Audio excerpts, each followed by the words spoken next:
Kita langsung ke Pak Makarim Wibisono yang merupakan mantan pelapor khusus PBB untuk situasi HAM dengan melihat kejadian di jalur Gaza. Pak Makarim, analisa Anda seperti apa? Dengan pengalaman mungkin Anda sudah pernah melaporkan kasus-kasus serupa yang berhubungan dengan tragedi kemanusiaan, Pak Makarim. Jadi kalau saya melihat kasus Gaza kali ini agak berbeda dengan kasus Gaza sebelum-sebelumnya. Nah, ini kasus Gaza kali ini sebenarnya erat kaitannya dengan kasus Masjidil Aqsa.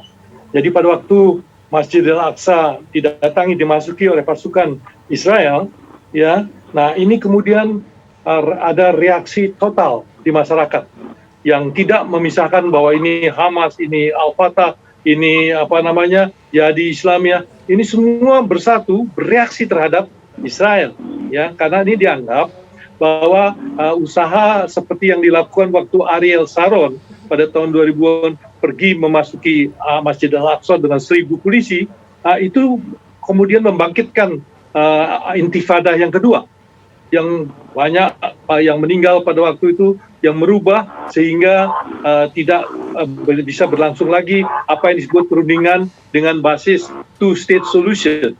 Ya, nah kemudian setelah intifada kedua, mulailah Donald Trump masuk dengan memberi suatu dorongan yang besar pada Israel, sehingga boleh dikata yang namanya two-state solution itu sudah mulai hilang ya. Ini seakan-akan akan ada one-state solution, yaitu Israel gitu. Nah sekarang ya langkah yang dilakukan oleh Israel untuk mencoba menguasai Masjidil Aqsa ini merupakan satu pemersatu bangsa Palestina, ya, sehingga mereka kemudian berespon besar setelah mereka memasuki Masjidil Aqsa. Maka teman-teman yang ada di Gaza merespons dengan tembakan-tembakan roket, ya. Nah ini merupakan suatu kebulatan bersama bangsa Palestina menghadapi reaksi Israel. Karena biasanya, karena tadi disampaikan oleh Pak Cepi ya, keunggulan persenjataan, keunggulan teknologi, kemudian maka kalau ada tindakan dari Israel, maka mereka kemudian tidak melawan, tapi kemudian mengamankan diri. Tetapi hanya Hamas yang melawan pada waktu itu. Tapi sekarang, kasus yang sekarang ini, di semua Palestina itu bergerak untuk melawan apa yang dilakukan oleh Israel tadi. Ya, Pak Makarim, tapi paling tidak apa yang sebenarnya bisa dilakukan, langkah konkret yang bisa dilakukan Indonesia sebagai negara Muslim terbesar? Kalau saya melihat ya bahwa Indonesia hendaknya bisa meminta kepada semua pihak untuk mengadukan self restraint, jadi mengekang diri untuk menggunakan kekerasan senjata. Ya, ini persoalan politik, ya, tidak bisa diselesaikan hanya dengan senjata, tapi harus ada dengan dialog, dengan negosiasi, ya, dan dengan cara kekeluargaan. Kalau kita mengingat dulu bagaimana penyerahan dari Inggris kepada Perserikatan Bangsa-Bangsa, dia mengatakan bahwa jalan keluarnya itu adalah dua negara, yaitu negara Israel dan negara Palestina. Nah, mengenai Yerusalem itu dibicarakan bersama antara Palestina dan Israel untuk bagaimana, apakah mau dijadikan international city atau dijadikan kepemilikan bersama. Itu merupakan suatu subjek untuk didiskusikan bersama. Tetapi apa yang dikemukakan oleh Israel adalah menyatakan bahwa itu miliknya mereka. Itu dikemukakan oleh DPR Israel pada tahun 1980 yang mengatakan bahwa Yerusalem itu adalah merupakan milik daripada Israel. Baik, kita ke Pak Cepi. Pak Cepi, kalau Anda melihat kekuatan dari Israel ini ketika jet tempurnya semua diturunkan, apakah mungkin Pak bisa menghancurkan kekuatan operasi besar-besaran militer dari Hamas ini, Pak Cepi?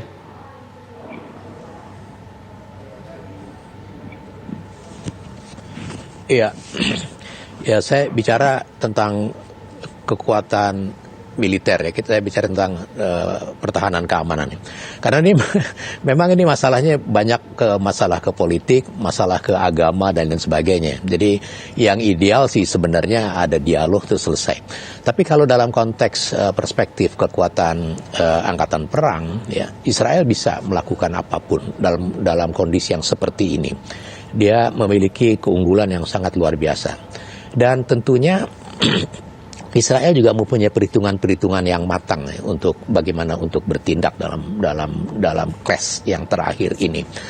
Di samping itu, pihak Hamas, saya pikir juga dia tidak sembarangan menyerang begitu saja tanpa perhitungan. Tentunya ada perhitungan-perhitungan tersendiri yang ada di pihak Hamas, bagaimana dia bisa mempertahankan diri atau menyerang dan lain sebagainya yang hendak dia capai dalam konteks ini.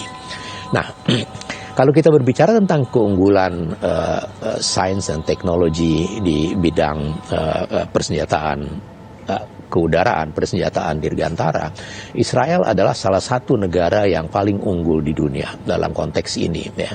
Dan kemajuan, kita pahami bahwa kemajuan teknologi, sains dan teknologi dari air and space ini memerlukan satu research and development yang terus-menerus, pembinaan SDM yang tiada henti, dan juga long-term strategic planning. Dan itu semua dilakukan oleh Israel. Baik, kenapa? Pak Cepi, mohon Karena maaf. dia berada dalam posisi, sekali lagi, tidak punya pilihan. Ya, Pak Cepi, mohon maaf, kita harus jeda sesaat. Silakan. Kita harus mendengarkan terlebih dahulu, Pak Cepi. Ini ada kumandang azan maghrib untuk wilayah DKI Jakarta dan sekitarnya. Berikut ini.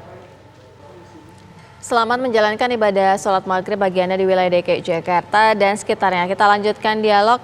Pak Cepi, tadi Pak Cepi juga sedang menjelaskan sebenarnya kalau untuk dispesifikasinya kekuatan dari Palestina sendiri sejauh ini seperti apa. Karena dari Palestina sudah ada tindakan balasan dengan mengirimkan 1.800 roket sebenarnya.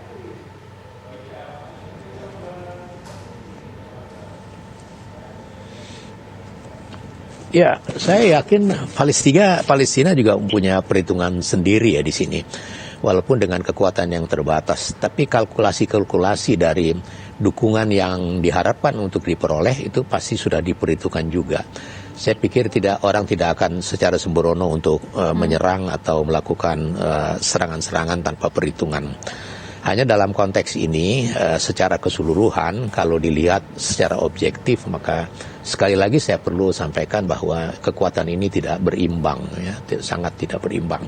Israel mempunyai kekuatan yang katakanlah dalam konteks ini ya sangat fantastis kalau dibandingkan dengan kekuatan yang dimiliki oleh Palestina sendiri ya, tanpa dukungan yang lain. Ya. Walaupun saya percaya Palestina juga sekali lagi dia punya kalkulasi tersendiri. Mengapa Israel itu begitu kuat? Karena dia tidak punya pilihan lain kecuali untuk menjadi kuat. Dia berada dalam posisi yang sangat terjepit ya di tempat yang sangat sempit dan berhadapan dengan sekian banyak ancaman. Dia memang harus updating dalam kekuatan pertahanan keamanan negara. Dalam konteks manajemen national security itu dia tidak punya pilihan lain. Dan ini konflik-konflik seperti ini akan berjalan terus kecuali kalau terjadi dialog-dialog yang bisa meredakan suasana. Contohnya adalah tentunya kalau kita semua melihat dari perspektif kemanusiaan, kita ingin segera ini selesai ya. Tetapi sekali lagi aspek politik dan aspek agama itu tidak terlalu mudah untuk bisa diselesaikan.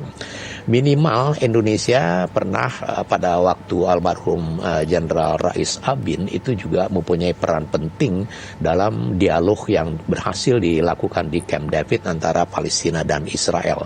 Saya kira upaya-upaya yang semacam itu, Pak Makarim lebih banyak mengetahui hal ini, itu yang harusnya diajak untuk semua pihak untuk bisa berdialog. Sekali lagi kalau di medan pertempuran ini kekuatan yang sangat tidak berimbang dan Israel sebenarnya mempunyai kemampuan untuk melakukan apa saja dalam konteks melawan Palestina dalam perspektif kekuatan militer. Baik Pak Cepi, seharusnya ada jalur dialog yang diambil. Nanti kita minta pandangan dari Pak Makarim dan juga Pak Zuhairi karena sesungguhnya PBB yang harusnya punya wewenang penuh untuk menyelesaikan ketegangan ini bahkan kemarin baru-baru ini diblokir oleh Amerika Serikat ketika Dewan Kehormatan PBB ingin segera merundingkan Israel dan juga Palestina. Sesaat lagi Pak Rawi dan juga Pak Makarim hanya di Kabar Petang pemirsa.